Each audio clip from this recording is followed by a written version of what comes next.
Oi, bom dia, eu sou o Matheus Lopes do nono ano A do Colégio Objetivo de Osasco e hoje eu e o Lucas Albuquerque vamos apresentar o trabalho de língua portuguesa sobre o livro Histórias de Mistério de Lígia Fagundes Telles. Então, bora lá. Bom, o primeiro conto se chama A Caçada. Ele conta a história de um homem que entrou em uma loja de antiguidades e viu um quadro onde, obviamente, acontecia uma caçada. O homem ficou super curioso com o quadro e todos os dias voltava para ver.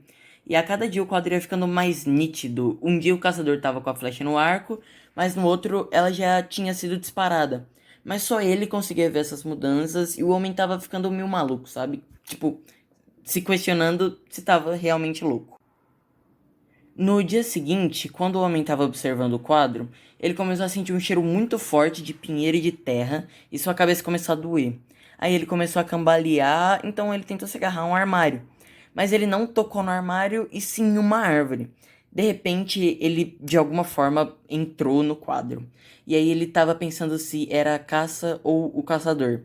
Só que nessa hora, os pensamentos não importavam muito e a única coisa que estava em sua cabeça era correr e dito e feito. Ele correu e correu sem parar até que sentiu algo estranho. Ele parou, colocou sua mão no peito, que saiu ensanguentada. Então ele caiu no chão e se encolheu, apertando o coração. E é assim que acaba o primeiro conto. Ó, que maravilha. Bom, esse conto foi bem legal de ler, porém também meio confuso. Eu tive que ler algumas vezes para conseguir entender 100%, sabe?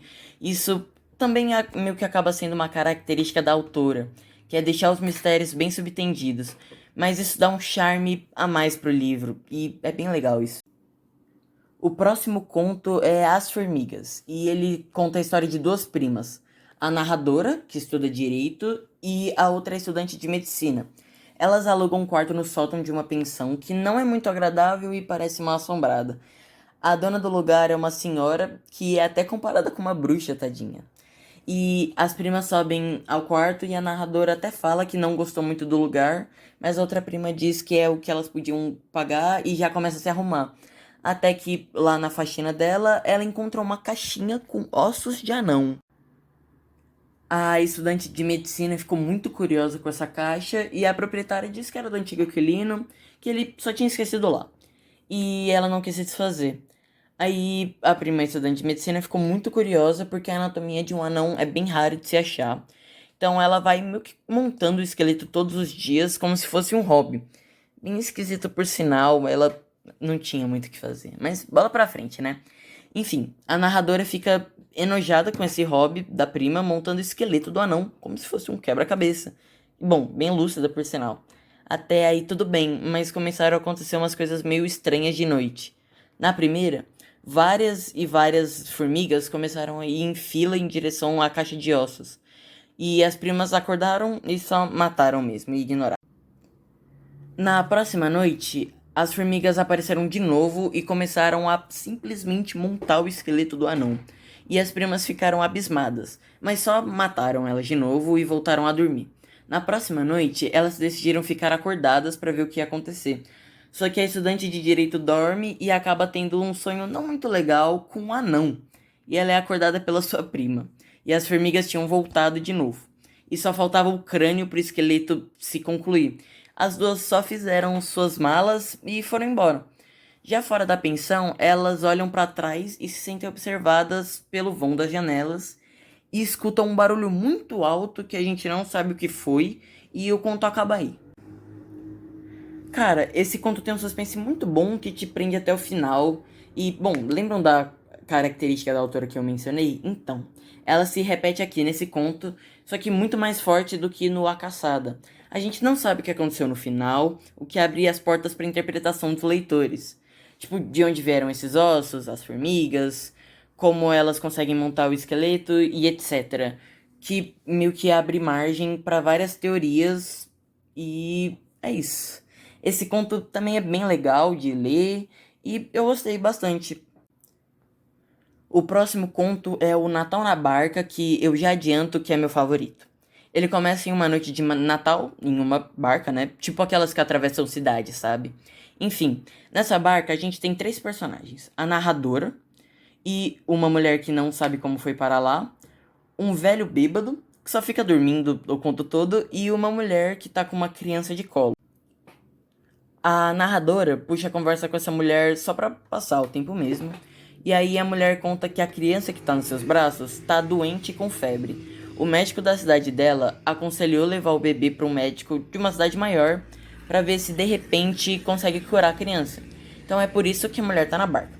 E aí, né, ficou o maior climão, mas o gênio da mulher decide perguntar se ele é o caçula. Aí a mulher conta que teve outro filho, de 4 anos, que adorava brincar de mágico. Pô, até aí bacana. Mas um dia ele decidiu fazer uma mágica nova. Ele subiu em um muro e falou: Mamãe, vou voar. E aí, né? Tenso. A conversa continua com o maior climão, mas a narradora pergunta se o marido da mulher tá esperando ela na cidade. E a narradora fala que o marido dela simplesmente a trocou por uma mulher de infância. Olha só coisa boa na vida dessa mulher. Ave Maria. Enfim. E aí a mulher tá contando tudo isso na maior calma, sabe? E a narradora questiona ela. E a mulher diz que tem muita fé em Deus e que ele nunca a abandonou. E ela se coloca nessa posição de uma mulher muito esperançosa e com muita fé. E aí a narradora vai lá e levanta o véu que o bebê tava. E vê que a criança simplesmente estava morta.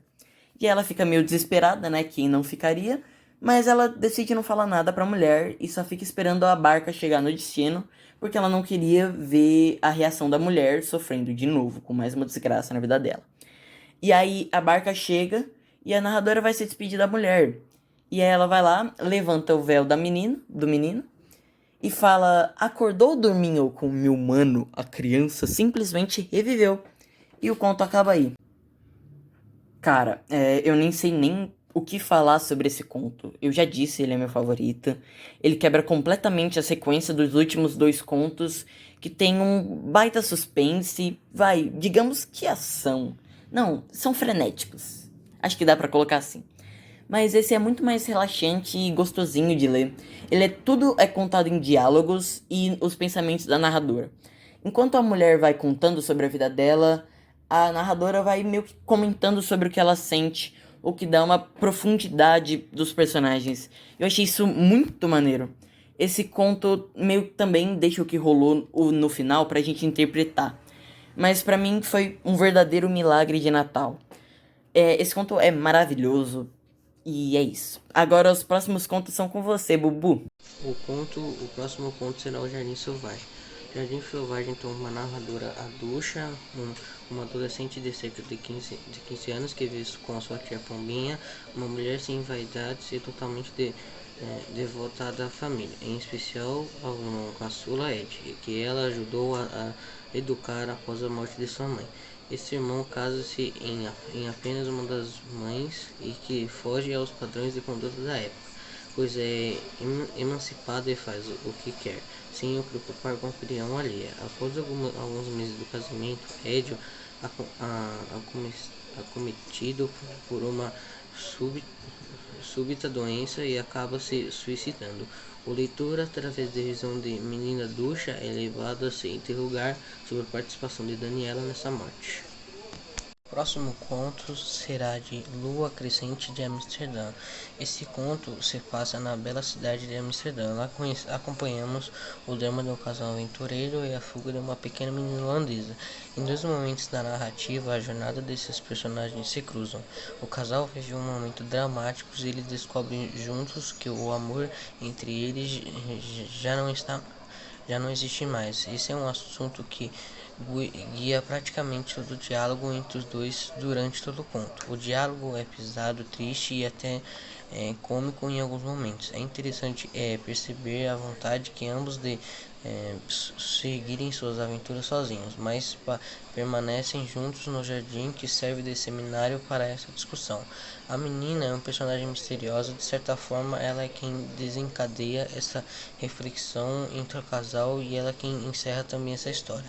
O Crescente de Amsterdã é um ponto sensível e marcante, não deixando de ter nenhuma coisa de surreal em seu final. Percebe-se aos poucos em uma transformação e começa a ocorrer entre o estranho casal cujo amor acabou, um desejo ser algo que não há mais ou está se transformando. No conto Onde se veste a noite, a narradora acorda espantada no meio da madrugada com uma andorinha batendo as asas, em voo cego dentro do quarto do hotel.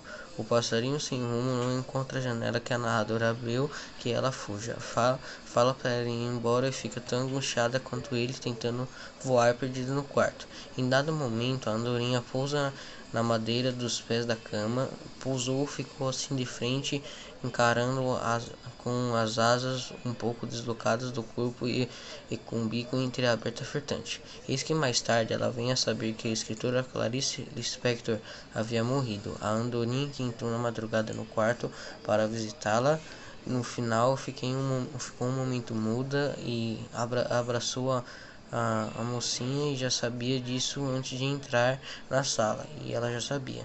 Premonição atende-se para o título do conto Onde estivesse de noite, justamente o título de um livro de Clarice Lispector, de quem ela, de Lígia, fora muito amiga.